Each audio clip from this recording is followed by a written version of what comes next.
Welcome back to Strategies for Success, our series dedicated to you, our valuable and committed team of RUSD guest teachers. I'm career guest teacher Shirin Behrouzfard. As always, I am joined by Assistant Director of Certificated Personnel, Wilson Cuellar. Thank you, Shirin, and another huge thank you to you, our guest teachers. Your dedication to our schools and students has resulted in a 99% daily completion rate for filled jobs. You truly do set a standard of excellence. Yes, definitely. And by now, you've hopefully had a chance to visit a number of classrooms spanning from a range of grade levels. You might have noticed that while the ages and schedules may vary from day to day, one thing that you can count on is the need to be flexible and patient. Flexible and patient. That sounds familiar. Indeed. Flexibility and patience are two strategies that guest teachers familiar with our special education classrooms practice often. However, these strategies extend beyond any one grade level. You know, Shirin, the work you do to prepare for our students before they enter the classroom is what will propel you to handle whatever situations may arise after they arrive. As understudies of the educational world, it is imperative that guest teachers be able to react quickly and redirect students when situations present themselves. As a matter of fact, Wilson, I thought it might be helpful to run through 4 classroom scenarios that guest teachers will experience, along with some quick tips to keep in mind in order to get the classroom back on track. Shirin, I love that idea. So let's begin with the first scenario guest teachers will experience. And that is starting the day with their students.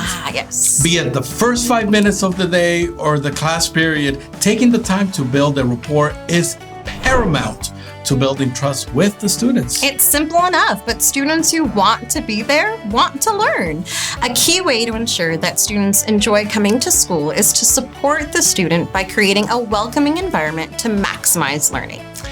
And while it may be difficult to create a strong rapport with students in a short amount of time, it is important to focus on the quality of our interactions with students. You know, standing at the door as students enter the classroom, acknowledging the students, greeting each one with a simple fist bump, or even the ever classic high five is a quick way of establishing a connection with students, even before taking attendance or even learning their names. Great point, Wilson.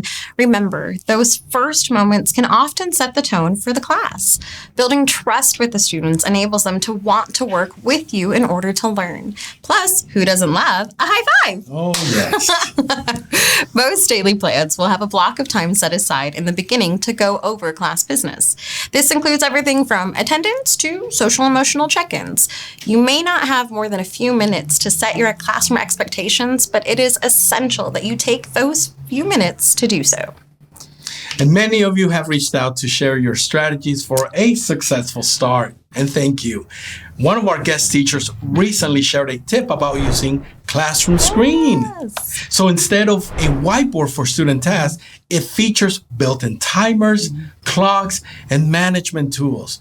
A link to Classroom Screen and other resources can be found here. No laptop? No problem. Simple icebreakers such as the name game or zip, zap, zap take no time to set up and can be utilized in any classroom. Check out our teacher resources page for these and more ideas.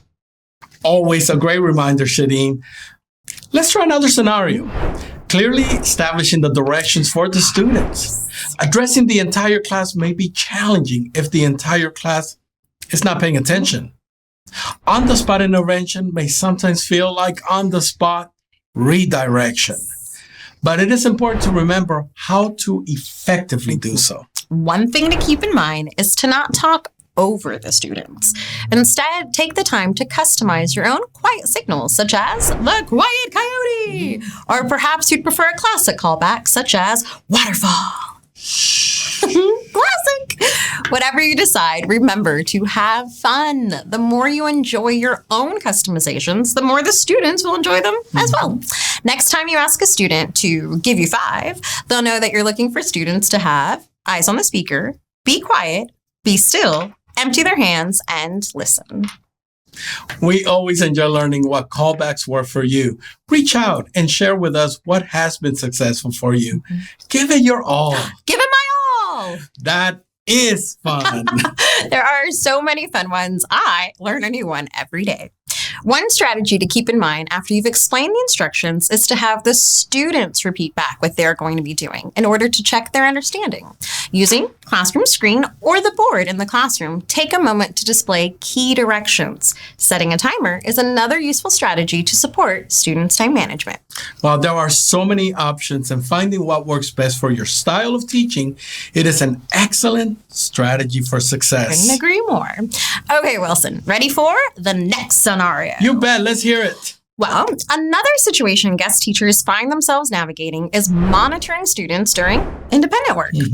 Remember, the objective for students is not to complete work, but rather to engage with the curriculum and learn. Some key things to keep in mind while monitoring student progress is to continuously move around the room, considering how to stand or sit when talking to the students, as well as always being attentive of student behaviors.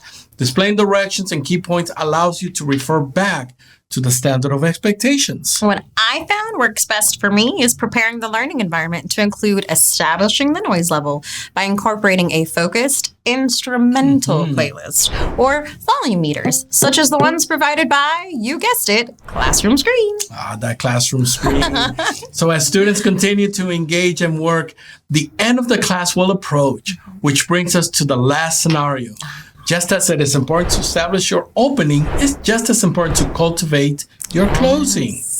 As you redirect the whole class back, it is helpful to give students a reminder of what their objectives are before leaving for the day. Using a callback to get the attention of your students allows everyone to come back to center, as I call it.